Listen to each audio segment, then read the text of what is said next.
Listo. Buenos días también para con los que recién se conectaron. Shabbat Shalom con todos. Hoy nos corresponde la octava porción del libro de Levítico. Ya estamos a 2 porciones de terminar este libro. La porción de este día se llama Emor, en español como diles o di u ordena, como tenemos en nuestras traducciones. Comprende el capítulo 21 hasta el capítulo 24, versículo 23. Es una porción bastante interesante, puesto que habla de no solo de las regulaciones de la vida sacerdotal y del sumo sacerdote, algunas prohibiciones que debían tener en cuenta, sino también que se centra en el mandato de las citas de Dios, todas las que Él estableció para su pueblo Israel, y pues sí, básicamente, en un sentido muy amplio, para su pueblo Israel y todos los que allí son injertados. Entonces es abundante. Y comentar algo, no porque el sacerdocio levítico, hoy lo vamos a ver, se haya abolido, quiere decir que estas restricciones han dejado de tener peso, sino que al contrario, para nuestra vida cotidiana, están bastante vigentes y son, pues por supuesto, como cada mandamiento que está en la Torah, para vida eterna. Entonces, esa reflexión siempre a tener en cuenta cuando estudiemos Levítico, ¿no? Quitarle valor a lo que aquí está escrito, porque pues siempre guarda un significado que puede ser tranquilamente aplicable, como lo hemos dicho antes, con los lentes del Evangelio, ¿sí? Hoy es 1 de mayo, hemos iniciado un nuevo mes en nuestro calendario cotidiano y es 19 de Sif o de Yar de 5781. La cuenta del Homer ya hemos pasado la mitad, desde el día 28 faltan 22 para Shavuot. Y el versículo sobre el cual hacemos centro, como siempre, está en el capítulo 12 de Juan. Voy a leerlo brevemente.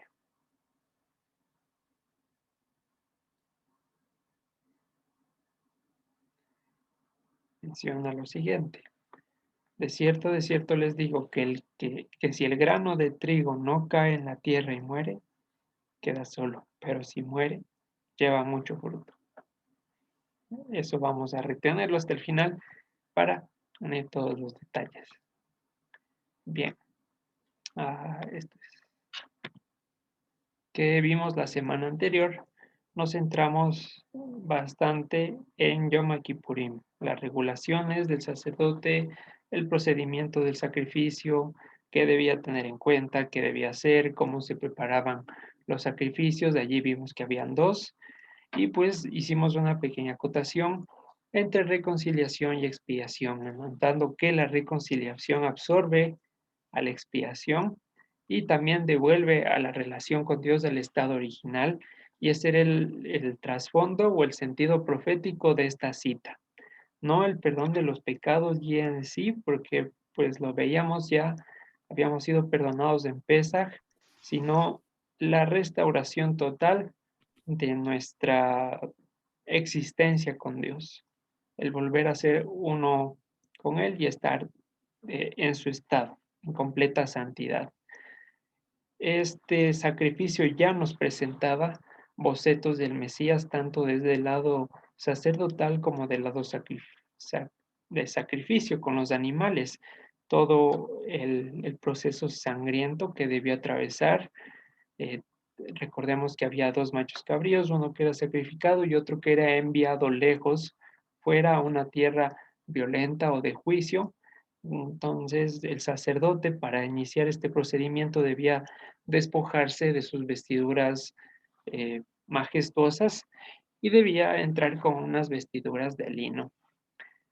Ya veíamos a breves rasgos cómo esto empezaba a hablar del Mesías.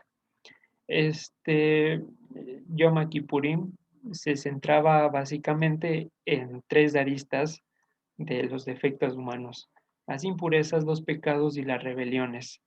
En fin, aquí con este sacrificio bueno, en tiempos antiguos se quedaba 0 kilómetros, por decirlo de alguna manera en lenguaje cotidiano, y a futuro será, como dijimos anteriormente, un borrón y cuenta nueva con limpieza eterna.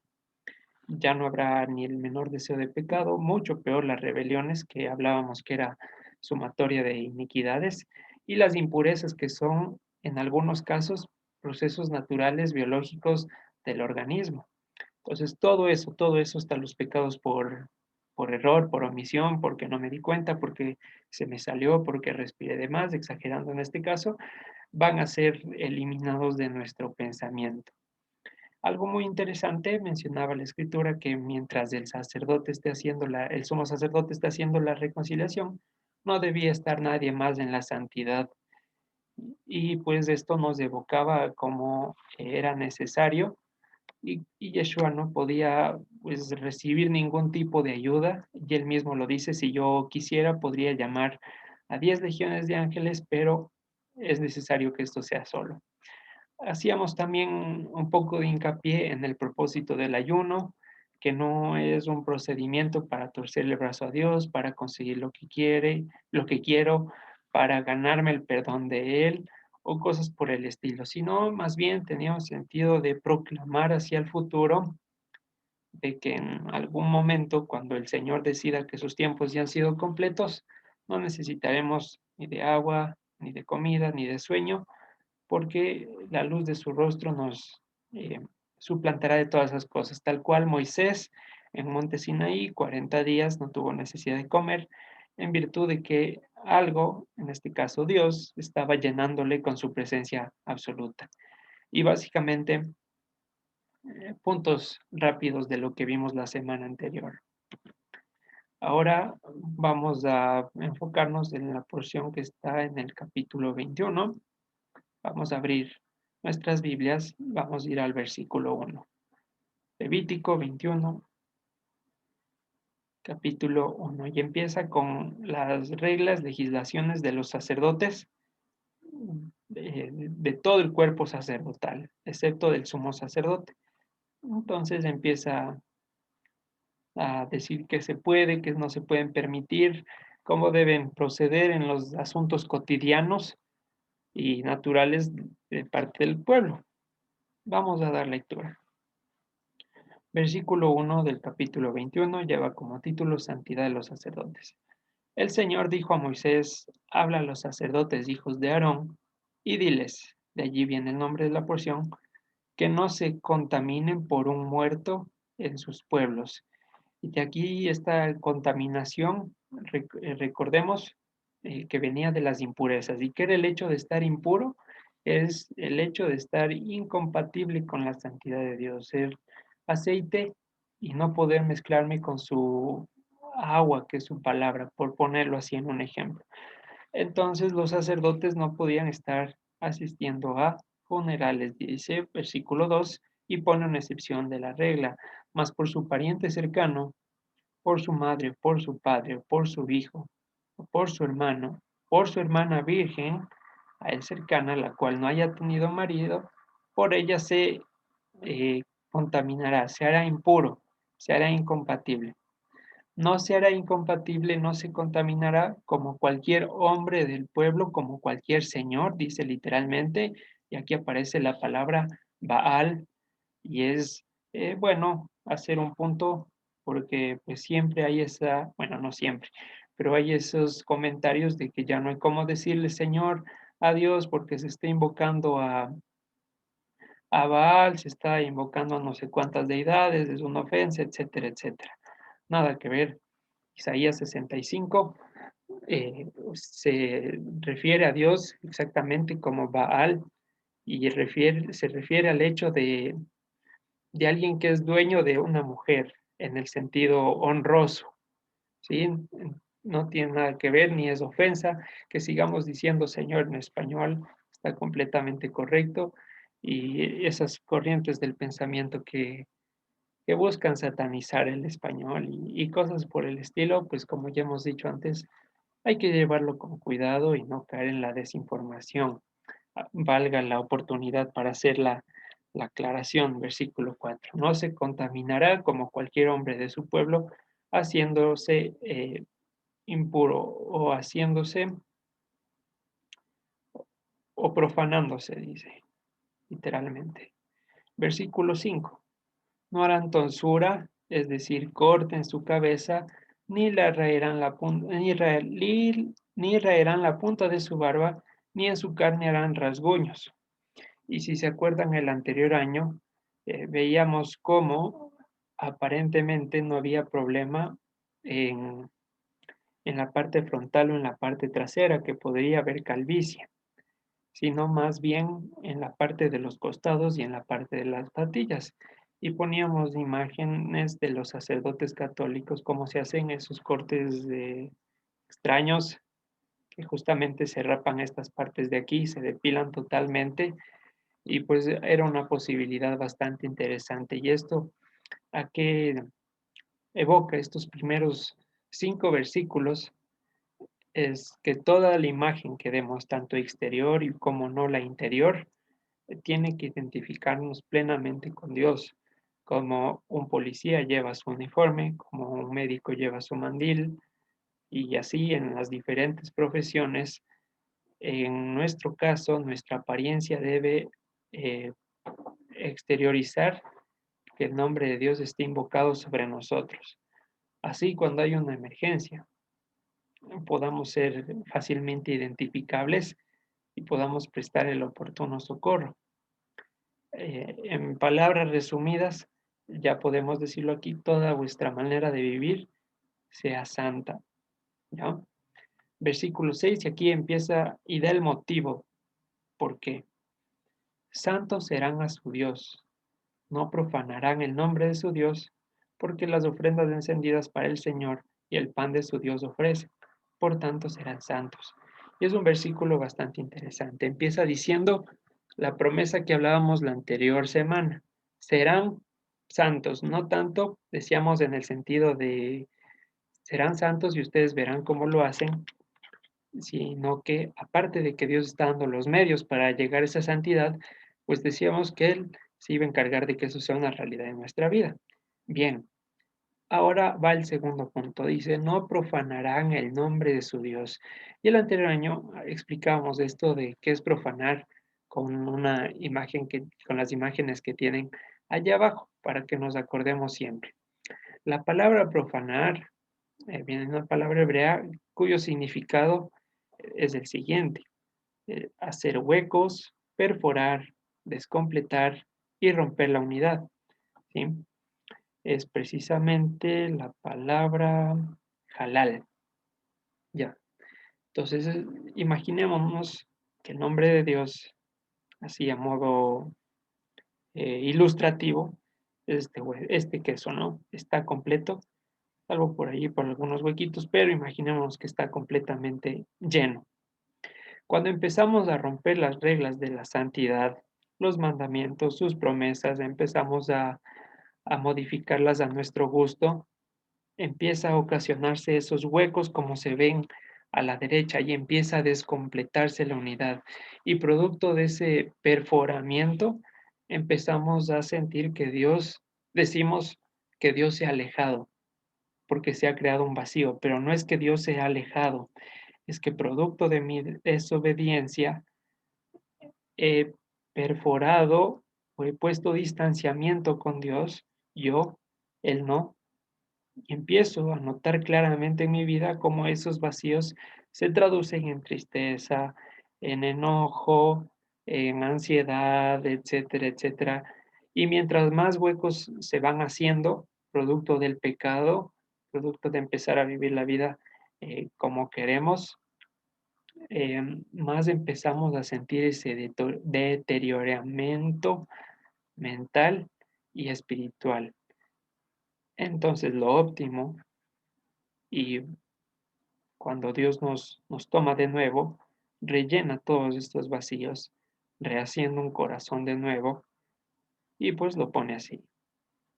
Y en eso empieza a trabajar y empieza a seguir llenando.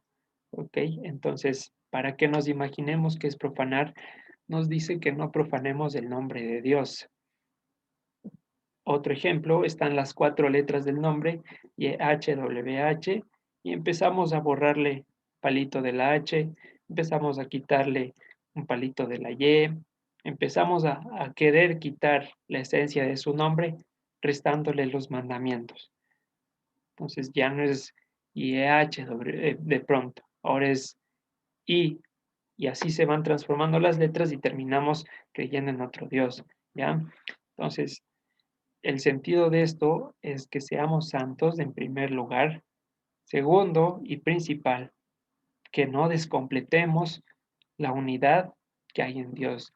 No porque vayamos a lograrlo, no porque con nuestros pecados vayamos a hacer que Dios pierda su poder y que deje de ser Dios. No, el daño va a ser para nosotros. Quienes vamos a sentir esos huecos, ese perforamiento va a ser nosotros. Y las consecuencias, pues mucho más para nosotros. ¿Ya? Vamos a ir a Juan 17:21 para recordar cuál es nuestro estatus ahora respecto con Yeshua, nuestro Dios. Mientras estaba en la tierra, Juan 17:20 decía, no les ruego solamente por estos, sino también por los que han de creer en mí por la palabra de ellos, para que todos sean uno, como tú, oh Padre, en mí y yo en ti, que también ellos sean uno en nosotros, para que el mundo crea que tú me enviaste. De modo que actualmente somos uno en el Señor, ¿ok? Estamos siendo uno en Él. Cuando empezamos a descompletarlo, como ya dijimos anteriormente y planteamos algunos casos, caemos en el estado del Salmo 25, versículo 16. Mírame y ten misericordia de mí porque estoy solo y afligido. Dos características esenciales de cómo trabaja el enemigo en nuestras vidas una vez que estamos o que hemos huequeado aquella relación. Busca encerrarnos en la soledad de modo que estemos vulnerables, sin amor. ¿Por qué sin amor? Porque es el que cubre multitud de pecados. Y en la soledad, si uno estuviera solo, ¿cómo se va a abrigar? ¿Cómo se va a levantar? Y producto de esa soledad, donde no hay amor, reina la aflicción. Y en la aflicción, el enemigo viva la fiesta. ¿Ya? Entonces, todo esto por empezar a profanar el nombre de Dios y que ya lo vemos en un sentido de pronto un poquito más entendible, empezar a hacerle huecos al- a la cuerda con la que me sostengo ya. Yo mismo me quiero caer al precipicio. ¿Qué dice el Señor respecto a este descompletamiento que hemos hecho, a esta rotura, a esta perforación? Ezequiel capítulo 36, versículo 22. Vamos a ver.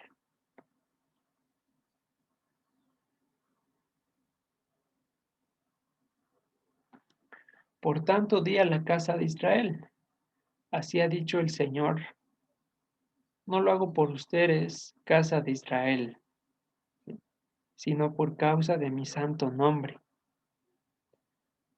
el cual profanaron, el cual perforaron ustedes entre las naciones a donde han llegado, y santificaré mi grande nombre, profanado entre las naciones, el cual profanaron en medio de ellas, y sabrán las naciones que yo soy el Señor cuando sea santificado en ustedes delante de sus ojos.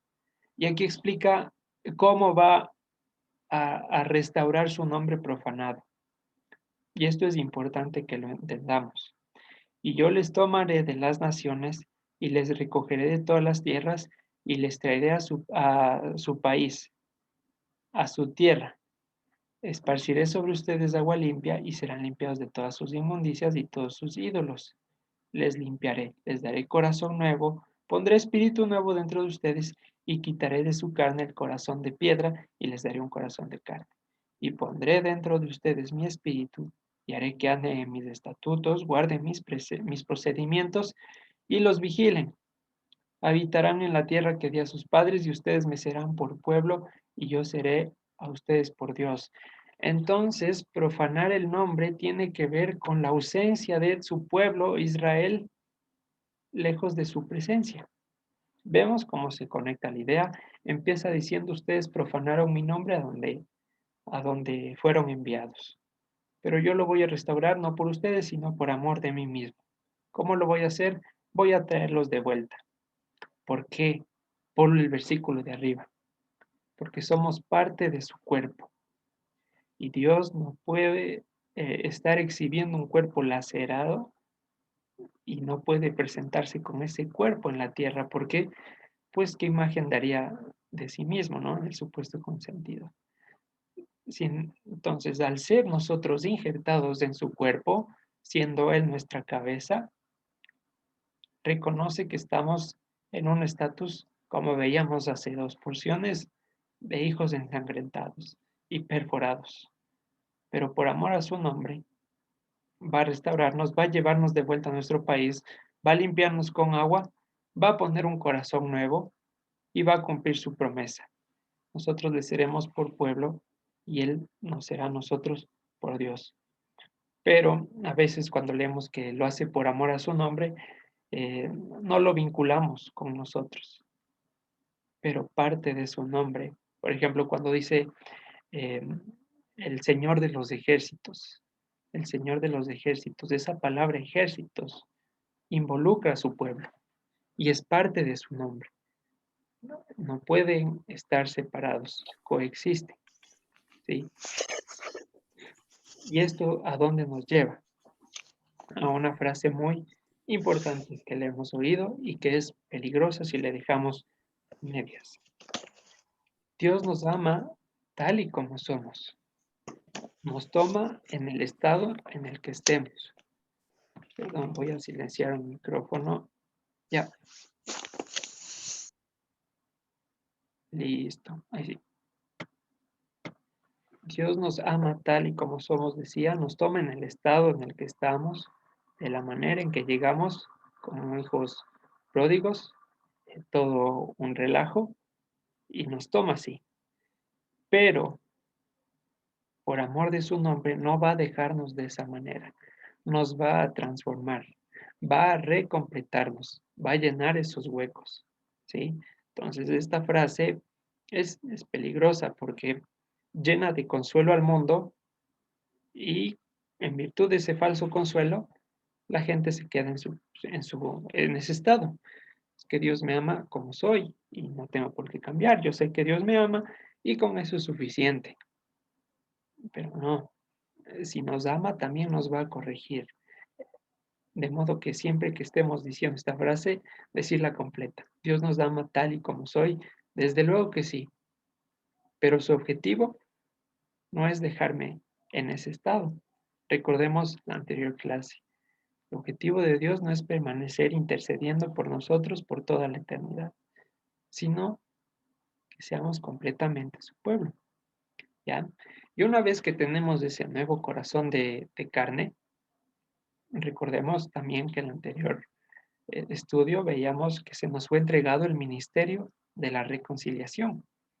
Cuando insistimos en la reconciliación con Dios, estamos insistiendo a que las otras partes del cuerpo vuelvan a completarse, vuelvan a formar esa unidad, que la mano no se crea autosuficiente y se constituye en un cuerpo, que el pie no se constituya en un todo, sino que seamos conscientes de la necesidad de estar sujetos a la cabeza. ¿Ya? Otro punto importante, Mateo 5, 22, 24.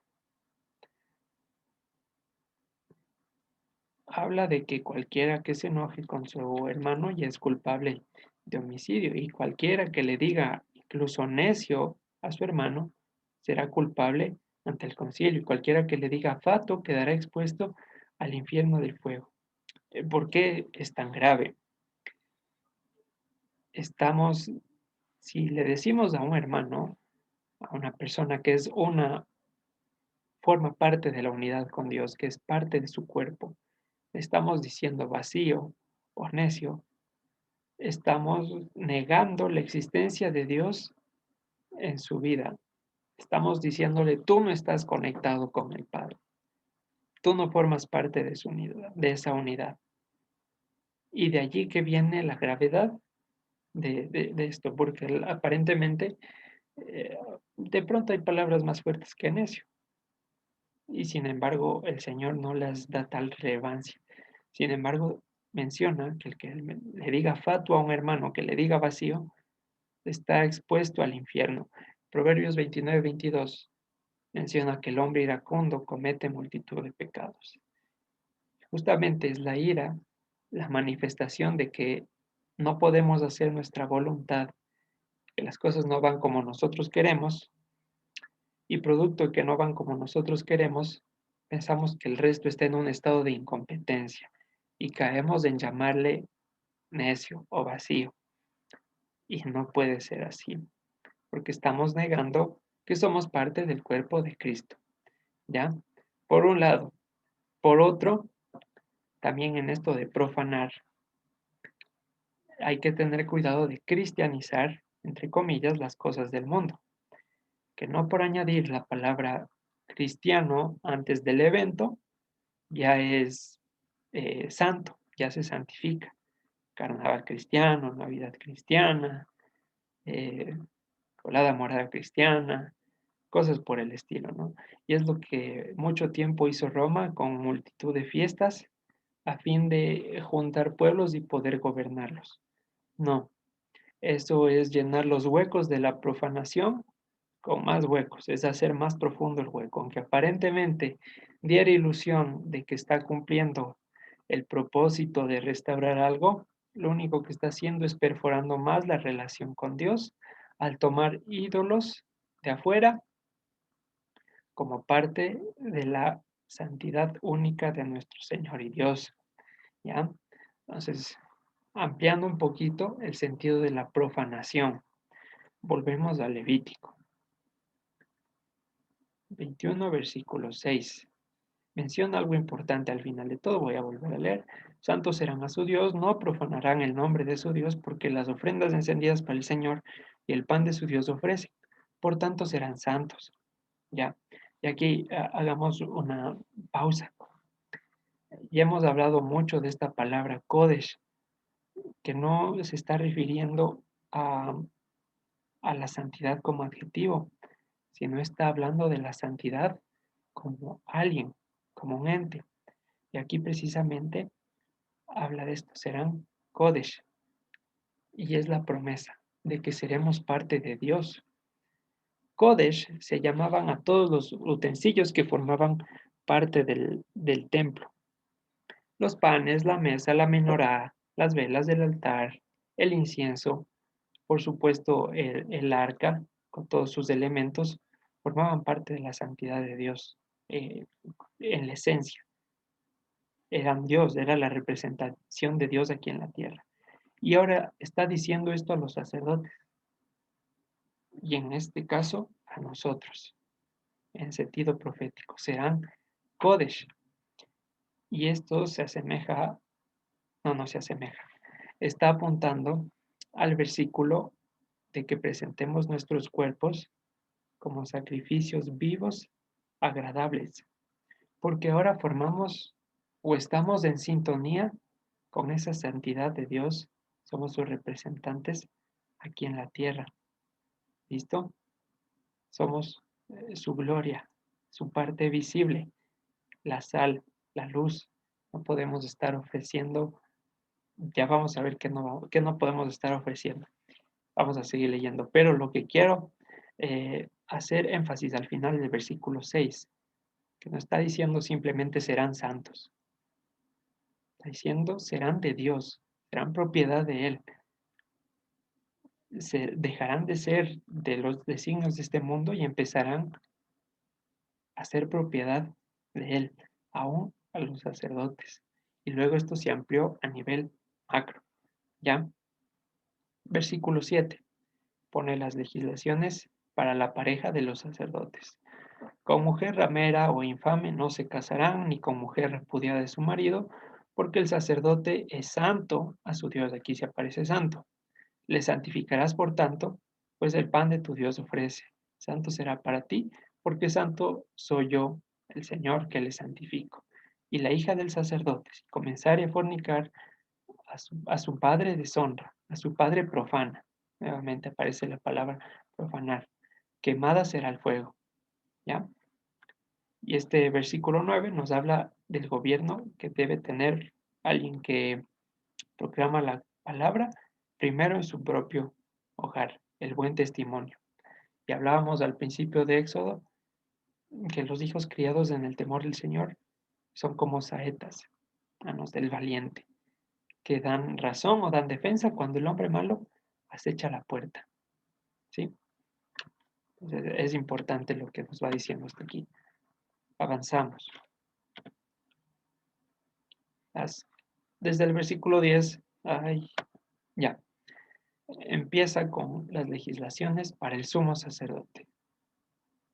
Y el sumo sacerdote entre sus hermanos, sobre cuya cabeza fue derramado el aceite de la unción, que fue lleno para llevar las vestiduras, no descubrirá su cabeza ni rasgará sus vestidos.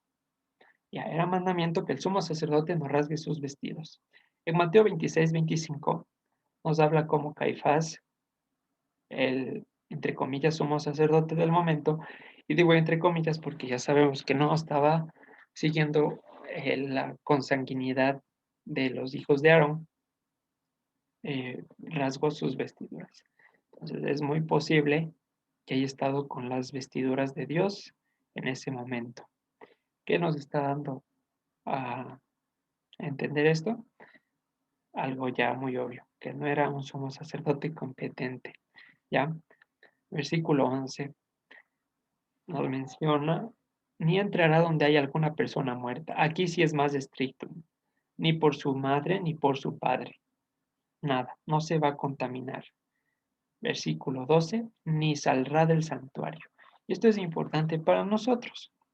¿Cómo se aplica esto de no salir del santuario? Es el hecho de no abandonar nuestras obligaciones, eh, voy a decirlo, evangelísticas. El deber que tenemos de profesar la palabra en los distintos niveles. No salir del santuario implica no dejar de cumplir la función que cumplo dentro del cuerpo, sea uña, sea mano, sea pie, sea músculo, sea codo, lo que me haya tocado. No incumplir con mis deberes sacerdotales, porque entendamos que ahora ya somos real sacerdocio. Lo habla la primera carta del apóstol Pedro.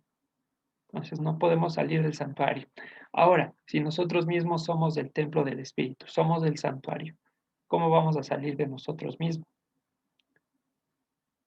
Se puede, claro que sí se puede. Cuando empezamos a poner los ojos en las cosas del mundo. Bien, eso es lo que no está llamando este versículo. ¿Ya? Continuamos, ni profanará el santuario de su Dios, porque la consagración por el aceite de la unción de su Dios está sobre él, yo el Señor. Es lo mismo que tenemos nosotros ahora. Y aquí vienen las características de la esposa del sumo sacerdote. Y esto es impresionante. Lo vimos el anterior año, pero sentí la necesidad de, de repetirlo, ¿ya? Las características de la esposa del sumo sacerdote mencionados en versículos 3 y 14 son que sea una mujer virgen, no puede ser viuda, peor repudiada, no puede ser profanada, ni mucho menos ramera. Ya, esas son las características de la esposa del sumo sacerdote. Ahora, entendiendo que nuestro Mesías es nuestro sumo sacerdote y que Israel, hablando de las 12 tribus, su esposa debería encajar en esta descripción. Sin embargo, el testimonio que da la escritura es que incumple cada uno de estos. No es, la escritura misma no la llama virgen, la llama viuda en Lamentaciones 1:1, repudiada por allí en Jeremías, profanada y ramera. Por ejemplo, vamos a leer Oseas 9:15 rápidamente. Eh, Aquí está.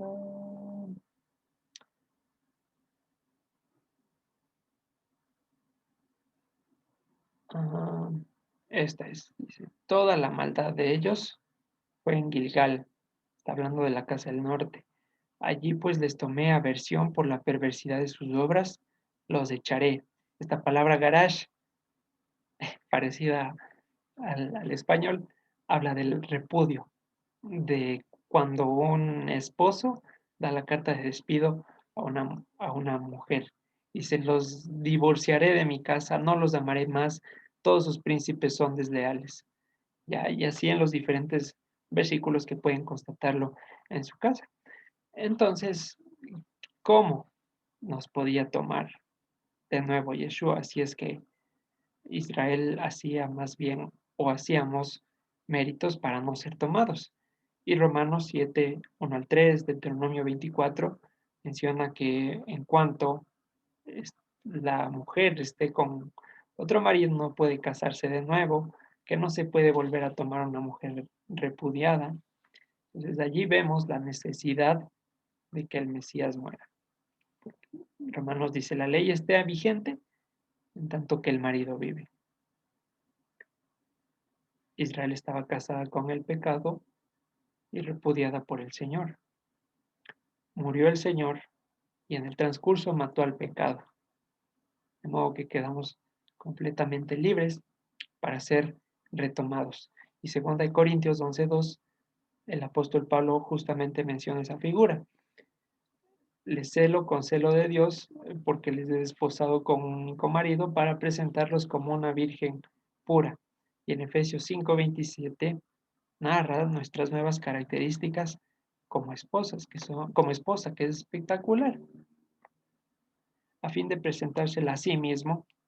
Está hablando Dios que a fin de presentarse a sí mismo una iglesia gloriosa, que no tuviese mancha ni arruga ni cosas semejantes, sino que fuese santa y sin mancha.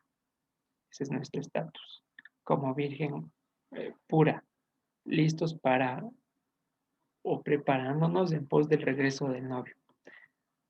¿Vale? Avancemos, volvamos a Levítico 21, versículos 17 al 22. En cambio, muestra otro escenario. Desde el versículo 17 al 22 menciona que el sumo sacerdote no podía tener ningún tipo de defecto visual, de pronto una cojera, estar con zaraja, eh, tener algún defecto físico que le impidiera desarrollar la plenitud de sus capacidades, ¿ya? Y allí lo pueden leer en esos 5 versículos. Ahora, esto no es malo, no es que Dios no es inclusivo, no es que pretende desprestigiar o cosas por el estilo, sino que el sumo sacerdote en aquellos momentos cumplía con una de las imágenes de Dios en la tierra. Digo una porque estaba dividido en dos, el legislador como rey y el sacerdote que se encargaba del sacrificio. El sacerdote estaba representándole a él. Si es que se levantaba un sumo sacerdote con defecto, se estaba de alguna manera dando una idea de que el Mesías cuando venga también iba a ser defectuoso, ¿ya? Entonces no es acepción de personas, sino que tenían que dar la sombra de quien iba a venir, la sombra, y eso les llevaba a buscar la perfección al mayor grado posible. Listo. Voy saltando rápido para centrarme en el tema que es el capítulo 23. En el versículo 22, en cambio, ya narra de prohibiciones para el pueblo y también otras para los sacerdotes. Por ejemplo, el versículo 3 dice, diles, todo varón de su descendencia, sus generaciones, que se acercare a las cosas sagradas que los hijos de Israel consagran al Señor, teniendo inmundicia, es decir, estando incompatibles sobre sí, serán cortados de mi presencia. Y es lo que hablábamos al principio. Cuando empezamos a llenar de huecos nuestra relación con Dios y pretendemos presentarnos como que no ha pasado nada, llegamos a ese estado donde decimos, es que ya no siento a Dios, que ya no me emociono como antes, ya no me llena. Leo la escritura y es como estar leyendo cualquier cosa. Puede ser, puede ser muy probable que nos estemos acercando en un estado de inmundicia, o que la persona se esté acercando en un estado de inmundicia, de incompatibilidad. A continuación, narra los escenarios. Pueden ser tocar cadáveres, padecer flujo, zaraja, ser extranjeros o presentar sacrificios en mal estado. ¿Esto a qué nos lleva? Segunda de Timoteo 2:15. Y se aplica perfectamente, porque todavía hoy en día podemos estarnos presentando incompatiblemente delante del Señor, sea que lo sepamos o no.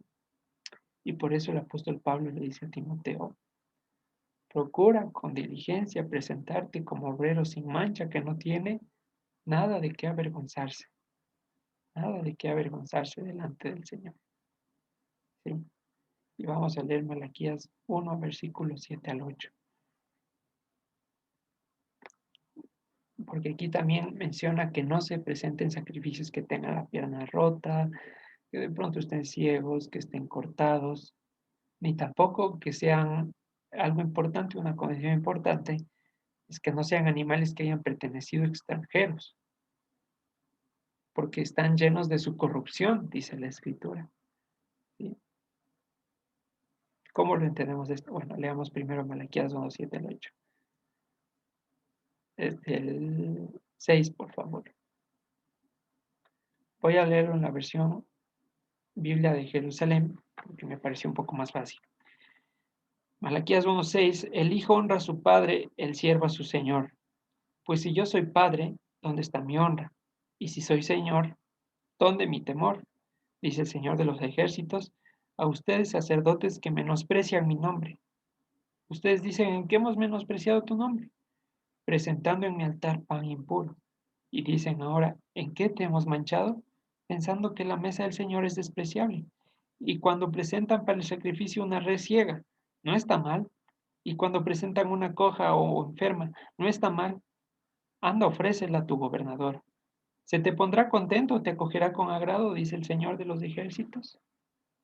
Ahora, si es que trasladémosla a la época actual, siendo que nuestro cuerpo es sacrificio vivo y agradable, ¿cómo nos presentaríamos en mal estado? Cansados, de pronto como obligados a hacer las cosas en religiosidad, por agradar a alguien, por no quedar mal delante de la gente. Son maneras en las que puedo presentarme yo mismo equivocadamente y, cómo no, con la condición de arriba en estado de inmundicia. Y decimos en qué te hemos ofendido. Y es que, ¿se acuerdan que antes vimos que éramos esos 12 panes que estaban a la luz del rostro? Bueno, pues el pan no puede estar enmohecido. ¿Ya? Y ahora, hablábamos de que no se permiten animales de los extranjeros, porque están contaminados con su corrupción. ¿Cómo podemos hacer esto ahora? Pensar que alguna habilidad que viene de afuera, ejemplo en la alabanza, ¿no? Llamar a un guitarrista súper experimentado que no tiene nada que ver con Dios para que toque, porque no hay guitarra en la iglesia. Ya que si han escuchado casos, no se puede permitir ese tipo de sacrificios. Salen notas corruptas en el sentido espiritual. ¿Sonará lindo? Seguro sonará mejor que nada, pero ¿con qué corazón se le está haciendo? ¿Ya? Entonces, tengamos cuidado de qué presentamos, ya sea en nosotros mismos o de pronto eh, valiéndonos de alguien más. ¿Ya? Vamos a avanzar hasta el versículo 31, 32 de este capítulo de Levítico 22.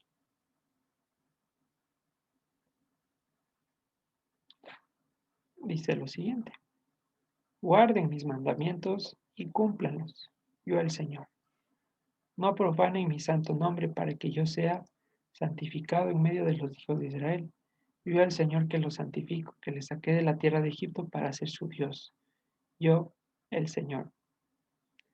Entonces, no profanar su santo nombre está estrictamente ligado con el cumplimiento de sus mandamientos. Vamos a ver qué nos dice 1 Corintios 6:5, 6:15, perdón. ¿No saben que sus cuerpos son miembros de Cristo? ¿Quitaré pues los miembros de Cristo y los haré miembros de una ramera? ¿Haremos eso? De ningún modo. En Efesios 4:13, 16, para completar la reflexión. hasta que todos lleguemos a la unidad de la fe y del conocimiento del Hijo de Dios, a un varón perfecto, a la medida de la estatura de la plenitud de Cristo, para que ya no seamos niños fluctuantes, llevados por doquiera de todo viento de doctrina, por estratagema de hombres que para engañar emplean con astucias las artimañas del error, aquellos mandamientos de hombre que hoy en día en las raíces hebreas siguen generando división y se levantan nuevas religiones escudadas bajo las raíces hebreas. Hay que tener cuidado con lo que oímos, porque no todo lo que brilla es oro, ¿sí? Y para esto es que tenemos que guardar sus mandamientos, para que no seamos llevados por donde quiera, sino que siguiendo la verdad en amor, importante, no en soledad, no en aflicción, sino en amor, crezcamos en todo en aquel que es la cabeza, esto es Cristo, de quien todo el cuerpo, bien concertado y unido entre sí por todas las coyunturas que se ayudan mutuamente, según la actividad propia de cada miembro, recibe su crecimiento para ir edificándose en amor. ¿Ya? Es importante tenerlo en cuenta. Ahora sí, llegamos a Levítico 23, donde habla de todas las citas.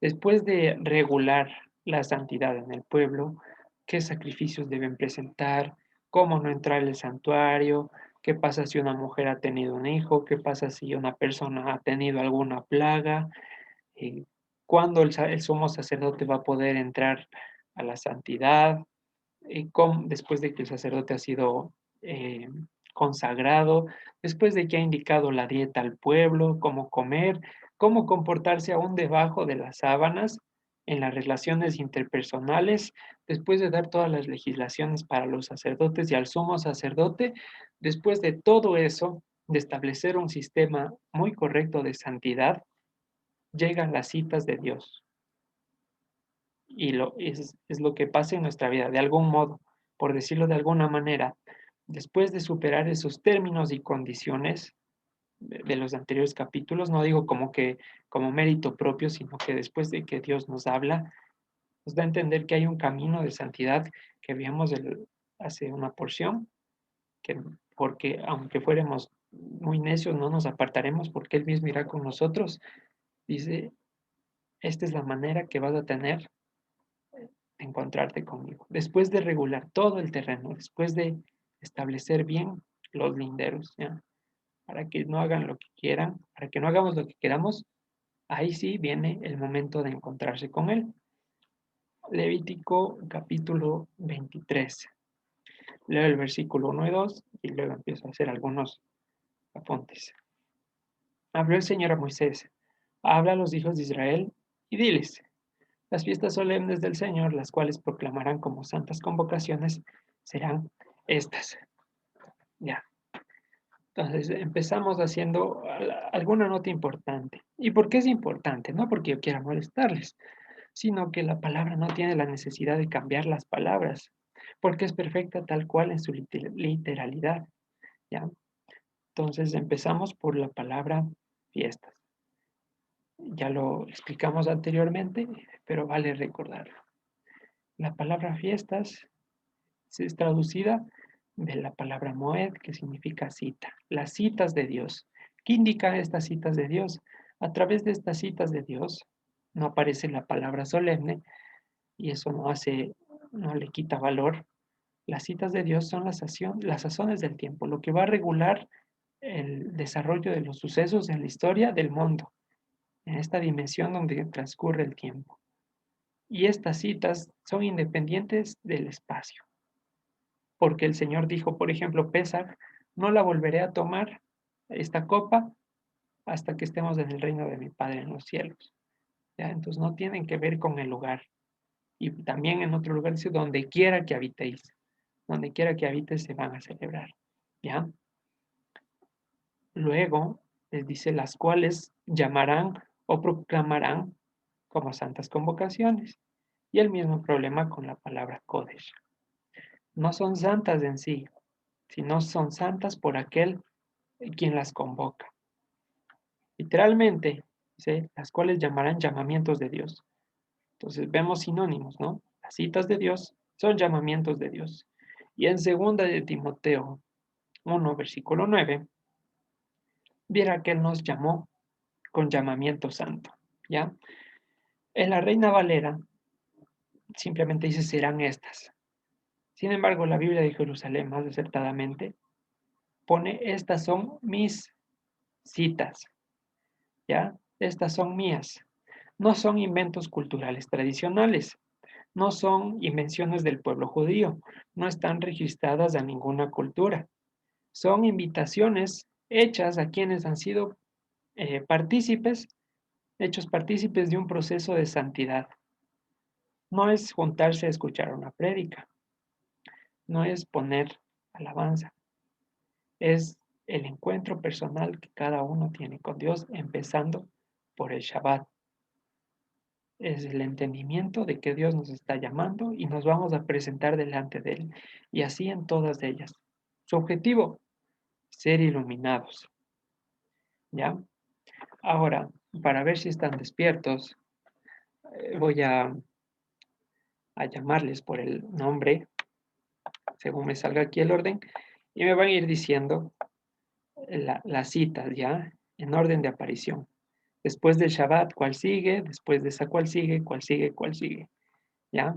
Entonces aquí tengo a Cecilita. ¿Con cuál empezamos? ¿Cuáles son las citas del Señor?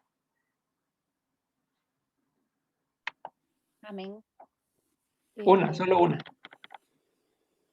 En el mes primero, a los 14 días del mes, entre las 2 tardes, Pascua es del Eterno. Listo. Muy bien, tenemos la primera Pesaj. Dianita, ¿cuál es la segunda después de Pesaj? ¿Cuál sigue después de Pesaj? Panes sin levadura a los 15 días del mes. Panes sin levadura. Bien. Me parece que es Limita, Galaxy J7 Prime. Hoy sigue después de panes sin levadura.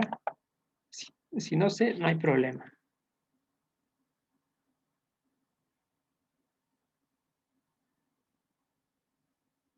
Parece que no estamos. Galito, Israel, de pronto nos puedes ayudar. ¿Cuál sigue después de panes sin levadura? Primicias, Carlitos. Muy bien, seguimos con primicias. Galito, después de primicias, ¿nos puede ayudar? ¿Cuál sigue?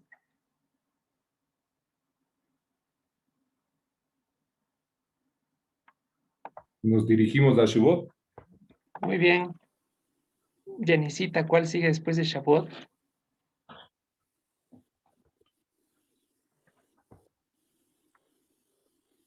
Cabañas. Estamos saltando dos. Ay, perdón. No hay problema, no hay problema. Seguimos. Hermana Mari, ¿se acuerda cuál sigue después de Shavuot?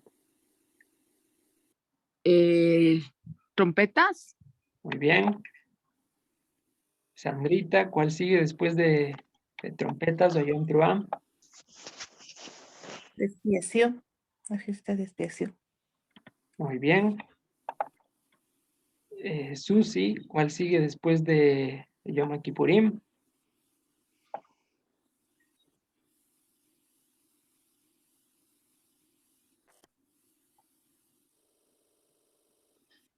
Parece que no estamos. Silvita, ¿cuál sigue después de Yom Kippurim? Cabañas. Muy bien. Tenemos cabañas y por último, el octavo día, ¿ya? Entonces, un ejercicio para ver que todos estén despiertos. Esto ya tiene que estar muy, muy a la agüita. Ocho celebraciones sin contar el Shabbat y contando el Shabbat son 9. 9 momentos en el transcurso del año, bueno, 8 sin el Shabbat, en los que el Señor desea encontrarse con nosotros. En resumidas cuentas, el versículo 2 dice lo siguiente: estas son las citas de Dios, las proclamarán como llamamientos de Dios, es decir, para que no piensen que es voluntad del sumo sacerdote o que el pastor simplemente quiere hacer otra reunión o que están judaizando, nada. Estas son mías, de mi propiedad, son mis llamamientos, son atemporales, son aculturales. Yo mismo estoy convocando y vamos a abrir Hebreos 3, versículo 1.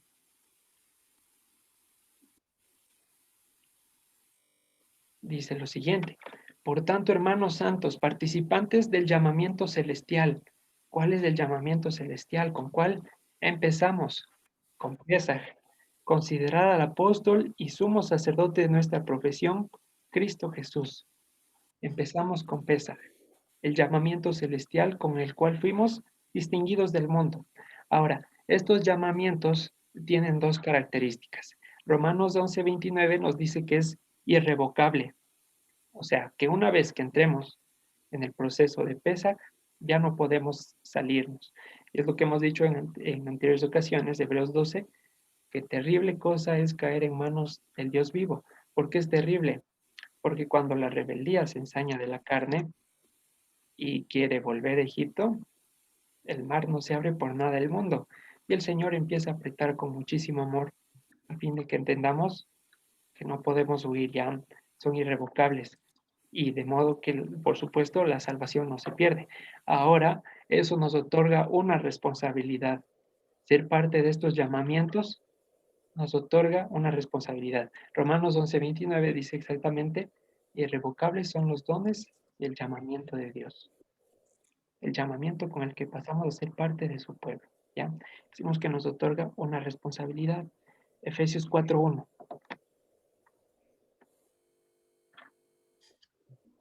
Yo pues, preso en el Señor, habla el apóstol Pablo, les ruego que anden como es digno de la vocación. Y esta palabra vocación es la misma que traducen como llamamiento, que anden dignos del llamamiento con el que fueron llamados, aunque sea eh, eh, reiterativo. Y para completar la idea, 2 Tesalonicenses 1:11. Por lo cual, asimismo, oramos siempre por ustedes, para que nuestro Dios les tenga por dignos de su llamamiento y cumpla todo propósito de bondad y toda obra de fe con su poder, para que el nombre de nuestro Señor Jesucristo sea glorificado en ustedes y ustedes en él por gracia de nuestro Dios y del Señor Jesucristo. ¿Ya? Es porque se está cumpliendo un proceso y que sean irrevocables este llamamiento, es decir, que ya no podamos salir de la mano del Señor, no nos exime de ceñirnos a cumplir sus mandamientos, ¿ya? Al contrario, nos pone un privilegio que es el de andar con un estandarte que invoca su nombre, ¿ya? Entonces son dos responsabilidades. La una que nos deja tranquilos. Y veía una imagen esta semana que decía que si la salvación dependiera 99% de Dios y 1% de la humanidad, estaríamos todos perdidos, ¿sí? Porque no podríamos ni el 1%. De modo que este llamamiento lo hace Dios porque Él quiere con cada uno de nosotros y eso no va a cambiar y no se va a perder. Pero producto de ese llamamiento, ya veíamos antes, nos da un nuevo corazón y nos hace responsables de ese llamamiento. 8 convocaciones, producto de que el Espíritu nos anhela celosamente, como dice el apóstol Santiago. Entonces la pregunta para nosotros y para cuando estemos dando defensa, porque normalmente dicen: eso es judío, estás judaizando, ¿por qué voy a celebrar esas fiestas? No quiero celebrar Santa Cena, cosas por el estilo, ¿no? La pregunta es: ¿por qué privarse o que alguien me venga a privar de un encuentro con Dios? Es lo que dice Colosenses, ¿no? Nadie nos juzgue por bebida o por días de fiesta, por lunas nuevas. ¿Por qué? ¿Por qué lo vamos a permitir? Ahora, algo importante, vamos a ir a Ezequiel 44, versículos 6 al 8.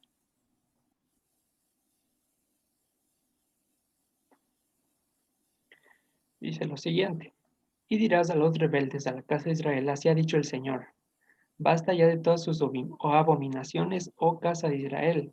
Y aquí hacemos centro de traer extranjeros incircuncisos de corazón e incircuncisos de carne para estar en mi santuario, para contaminar mi casa, de ofrecer mi pan, la grosura y la sangre, y de invalidar mi pacto con todas sus abominaciones.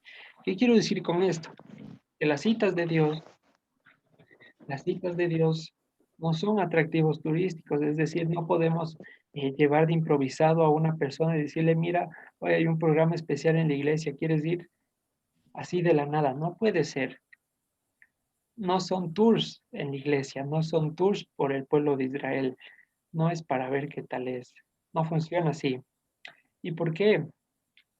Eh, no solamente les estamos haciendo un daño y podemos caer en hacerles tropezar a los que van así por así, sino que ya vemos aquí, eso termina en contaminación. Y es el hecho de no tirar perlas a los cerdos. Y ahora ustedes me dirán que nos creemos mucho, que estoy haciendo distinción de personas. En ninguna manera. Por supuesto, antes de realizar ese juicio, esa defensa, hemos de revisarnos nosotros mismos al máximo. Como leemos en Efesios 4:1, si estamos andando de manera digna, acorde al llamamiento que hemos obtenido. De ahí, si queremos invitar a alguien, lo haremos programadamente, porque las puertas no están cerradas, ¿sí? Las puertas están abiertas, las puertas están abiertas para cualquier persona, pero no para todos. Pareciera que dice lo mismo y se contradice, pero no. Predicar y discipular lleva tiempo, y de eso tenemos que encargarnos cuando el Señor lo permita con alguna persona. Lo que sí tenemos que tener cuidado es de no llevar incircuncisos de corazón. Y por ejemplo, Pésac lo dice, ¿no? El apóstol Pablo. Comer indignamente la cena del Señor es comer y beber juicio para mí mismo. Y lo mismo con las demás, porque las otras se les va a bajar de grado a las demás citas. De ninguna manera. Hay que tener celo por los demás de afuera y conducirles en el temor del Señor, como también lo hicieron con nosotros y lo seguimos haciendo, ¿ya? Entonces, no estoy diciendo que juzguemos, que tiremos piedras, que nos creamos en una grada más alta que toda la humanidad, de ningún sentido. Pero tengamos cuidado de la santidad, ¿ya? Recordemos qué pasó con Pinjas cuando uno del pueblo de Israel ingresó con una moabita hasta el campamento de los levitas y Dios casi consume a todo el pueblo y que hay que tener cuidado, empezando por nosotros mismos, repito, ¿ya? Entonces eso como generalidades de las fiestas. Son citas de Él, son llamamientos de Él y no están matriculadas a ningún pueblo, no son judías. Por ejemplo, ahí dice la Pascua judía, Shavuot es una fiesta judía, Sukkot es una fiesta judía, nada, no es fiesta judía, es fiesta de Dios, ¿ya? Ahora, aprovechando la situación, estamos cerca de la fecha, vamos a tratar algunos datos generales de Shavuot, algo para de pronto eh, afianzar lo que ya sabemos o conocer algunas cosas nuevas o simplemente enterarnos de a dónde estamos yendo, ¿ya? Shavuot tiene tres nombres de acuerdo a la Biblia. El primero, el que se lo conoce más famosamente, Hag HaShavuot o fiesta de las semanas. Luego lo encontramos también como Bikurim o primeros frutos. Luego en Éxodo 23 nos dirá que es la fiesta de la siega o Hag HaKatzir. Ya la tradición la denomina como la época de la entrega de nuestra Torá. Esto porque se estima, si bien la Torá no lo dice, que en el monte Sinaí se entregaron, fue Shavuot. Como digo, es una tradición, pero es muy aceptada en base a todos los elementos que concuerdan. Y la tradición también dice que en un Shavuot murió el rey David, ¿ya?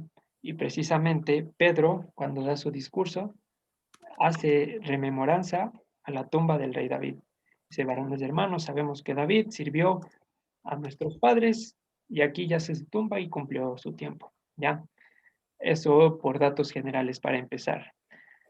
Para referirse a estas fiestas, empieza poniendo la primera condición, cuando entres a la tierra de Israel. Y eso nos da una pista y que ya la vamos a estar desarrollando. Vamos, Levítico 23, 15, 16. Cuando entres a la tierra de Israel, lere, y llega al versículo 15. y contarán desde el día que sigue el día de reposo, desde el día en que ofrecieron la gavilla de la ofrenda mecida, 7 semanas cumplidas serán.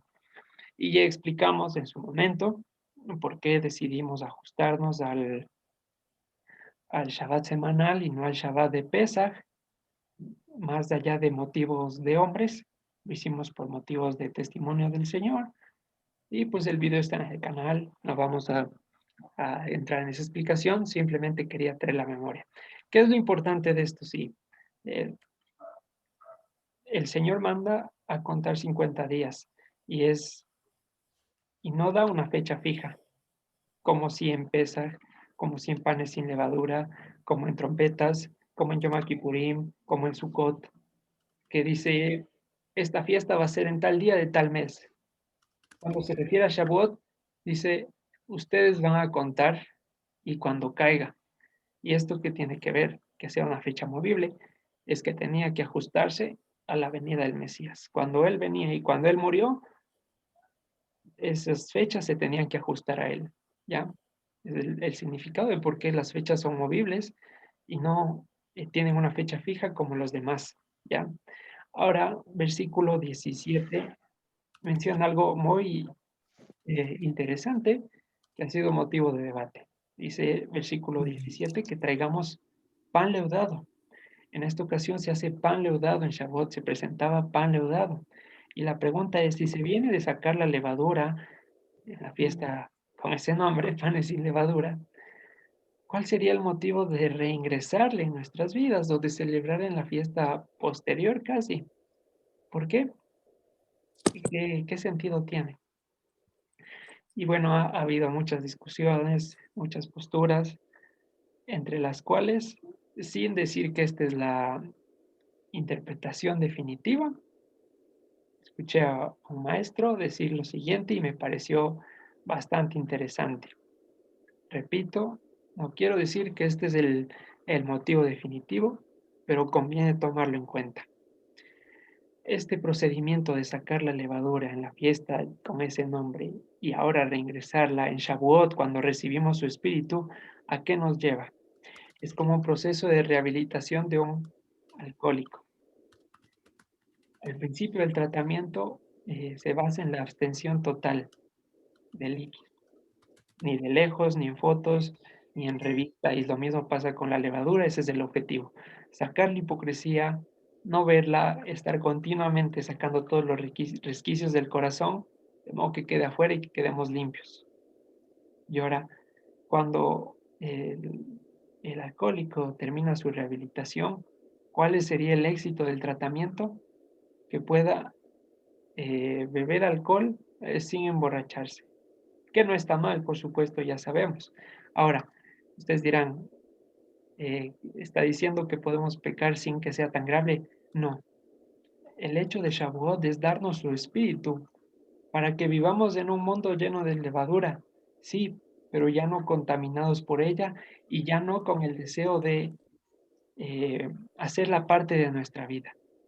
Y es lo que menciona la Escritura, que nos ha dado un espíritu de poder y dominio propio, no para aislarnos, no para irnos al Chimborazo a construir una cabaña y hacer una comunidad cerrada y mátense afuera para no contaminarnos. No, en Shavuot, bajo esta postura, se come pan leudado en simbolismo de que ya somos competentes para resistir a los embates del enemigo, a quien resisten fuertes en su fe, menciona más adelante. No aislarnos, sino brillar y sazonar al mundo. Brillar como luz, obviamente, y sazonar como sal. O sea que estemos en la mesa, como mencionamos hace bastante tiempo, o sea que estemos siendo pisoteados, pero ya no como parte de la levadura del mundo. Te pido por estos que están en el mundo, pero que no son del mundo. No somos del mundo, pero tenemos que vivir aquí. Y no podemos pretender que los de afuera no existen. Al contrario, como dice el profeta Jeremías, o le dicen al profeta Jeremías, influye tú en ellos y que ellos no influyan en ti. ¿Ya? Primera postura. La segunda es primero tener en cuenta que al término levadura hay que analizarlo según el contexto, porque hay palabras que adquieren significados de acuerdo a la oración. Por ejemplo, a nuestro Señor Yeshua se le conoce como el león de la tribu de Judá, pero también al enemigo se le habla como que está como un león rugiente. ¿Ya? Entonces, vemos cómo algunas palabras tomamos significado en alguna parte y se van al contrario en otra. Lo mismo pasa aquí con la levadura. Hacer panes sin levadura en Egipto, cuando salieron de la tierra, era producto de la premura. ¿Qué significaba hacerlo con levadura o hacerlo completamente al pan? Quedarse en tierra enemiga, quedarse bajo el dominio y no salir con el pueblo, quedarse bajo esclavitud. Había esa desesperación por salir a la libertad. Ahora, cuando ya entremos a Israel, y la gente cuando entraba, era entrar en el reposo. Y por eso ya había el tiempo para hacer panes con levadura.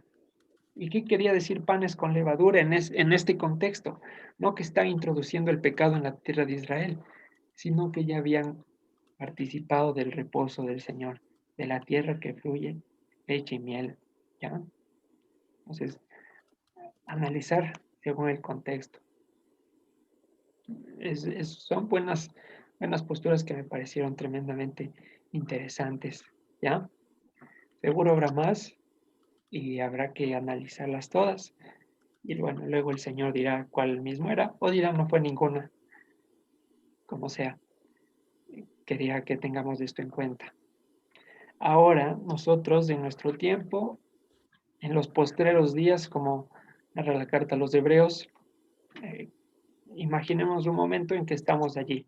Ha muerto Yeshua, y aquí valga el momento para hacer la aclaración. Vamos a ir a Hechos 4, versículo 26. No fue asesinado solo por los judíos, sino vamos a ver por quién nomás. ¿Ya? Hechos 4, 26. Se reunieron los reyes de la tierra y los príncipes se juntaron en uno contra el Señor y contra su Mesías, porque verdaderamente se unieron en esta ciudad contra tu santo Hijo Jesús, a quien ungiste. Herodes y Poncio Pilato con los gentiles y el pueblo de Israel. Entonces, ¿qué vemos? No fueron solo los gentiles, sino fueron todos los grupos de poder. Estaba Roma, estaba el pueblo de Israel, estaban los gentiles, estaban las esferas de poder, porque había un gran rayo de luz y el pecado del mundo, con el fin de opacarle, se juntaron en unidad, con el fin de apagar esa luz. ¿Ya? Sin embargo, bueno, resucitó, lo vimos en Pesach, en primicias también, todo súper genial. Vamos a Lucas 24, 49, dice lo siguiente. He aquí yo enviaré la promesa de mi Padre sobre ustedes, pero quédense ustedes en la ciudad de Jerusalén hasta que sean investidos de poder desde lo alto. ¿Ya? Este embestimiento de poder, el derramamiento de la promesa escrita de otra manera en Joel 2, 28, 29, y que este momento se iba a cumplir, el habitaré en medio de ellos. Antes, en un tabernáculo de pieles, después en un templo de piedra, y ahora en nosotros mismos, pasando a ser el templo del Espíritu. Pero vemos que dice Joel 2, 28, 28, 29. Y después de esto, derramaré mi espíritu sobre toda carne y profetizarán sus hijos y sus hijas, sus ancianos soñarán sueños y sus jóvenes verán visiones. Y también sobre los siervos y sobre las siervas derramaré mi espíritu en aquellos días. Básicamente, en palabras muy cortas y sencillas, ¿qué gano teniendo el espíritu del Señor? Es que progresivamente mi opinión respecto a la vida sea aplastada, sea eliminada, sea triturada y empiece a relucir su verdad en mí. Que deje de decir yo creo y empiece a vivir por lo que está escrito. ¿Ya? Esa es la promesa que empezó a cumplirse. Y qué tan fantástico es el Señor, que hasta hoy en día permitió que la mezquita se construya en lugar del templo, para que no haya ocasión de tropiezo para el pueblo de Israel, para que no tengan a dónde regresar a ver más que a Dios. Y aún así, no, que no podemos. Judá sigue yendo al Moro de los Lamentos, porque creen que allí está la presencia. Pero no, está derramada sobre nosotros y sobre quienes fueron partícipes del llamamiento santo. ¿Para qué? Para que ya no vivamos acorde a la sabiduría de este mundo, sino que empecemos a discernir lo que se debe discernir espiritualmente. Baluartes de la verdad, defensores de la verdad, templos de su presencia. Nuevamente, espíritu de poder y dominio propio. ¿Ya? Y este proceso en el que estamos a partir de que recibimos el Espíritu hasta su venida, se narrará en Ezequiel 43, 2 al 11, y allá vamos para terminar, ¿ya?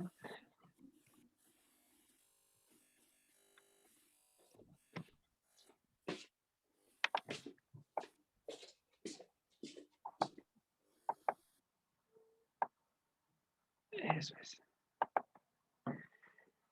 He aquí la gloria del día. Vamos a hacer un pequeño recorderis. Ezequiel, profeta de la segunda cautividad, va a narrar en visión no solamente el regreso de Judá desde Babilonia, que estaba al oriente, sino va a tener un sentido escatológico. Y hemos mencionado aquí que es el oriente, no solo el punto cardinal, sino la eternidad, ¿ya? Entonces menciona Ezequiel 43:2. De aquí la gloria del Dios de Israel, que venía del oriente, y su sonido era como el sonido de muchas aguas, y la tierra resplandecía a causa de su gloria. ¿Cuál es la gloria del Señor que venía desde el oriente? Su cuerpo, todo su pueblo, resplandeciendo. Cuando dice los justos heredarán la tierra, es de esa heredad que en este punto viene desde el oriente resplandeciendo como Dios mismo, como un cuerpo debidamente ya formado, establecido a la estatura del varón perfecto en aquel día, después de que el proceso se haya completado. Hemos dicho que la gloria no es un resplandor nada más, no es un viento, sino es la evidencia de Dios, por medio de lo cual se hace evidente Dios en la tierra. Los cielos cuentan el peso de Dios, cuentan su magnificencia. A través de los cielos nosotros vemos su poderío. Y lo mismo aquí está diciendo, que a través de algo que viene del oriente y que tiene un sonido como el sonido de muchas aguas, se está manifestando su gloria. Y la tierra resplandecía. Eso es impresionante a causa de su gloria. Dice, y el aspecto de lo que vi era como una visión, como aquella visión que vi cuando vine para destruir la ciudad, y las visiones eran como la visión que vi junto al río Quebar, y me postré sobre mi rostro. Y la gloria del Señor entró en la casa. Aquí Ezequiel está hablando del tercer templo. Muchos han tomado literalmente como el tercer templo de piedra. Vamos a ver quién es el tercer templo, ¿ya?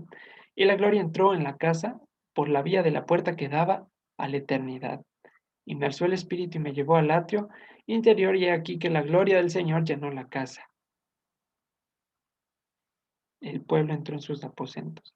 Y oí uno que me hablaba desde la casa, y un varón estaba junto a mí, y me dijo, hijo de hombre, este es el lugar de mi trono, el lugar donde posaré las plantas de mis pies, en el cual habitaré entre los hijos de Israel para siempre, y nunca más profanará la casa de Israel mi santo nombre, ni ellos ni sus reyes con sus fornicaciones, ni con los cuerpos de muertos de sus reyes en sus lugares altos, porque poniendo en ellos su umbral junto a mi umbral, y su contrafuerte junto a mi contrafuerte, mediando solo una pared entre mí y ellos, han contaminado mi santo nombre con sus abominaciones que hicieron, por tanto los consumí en mi furor.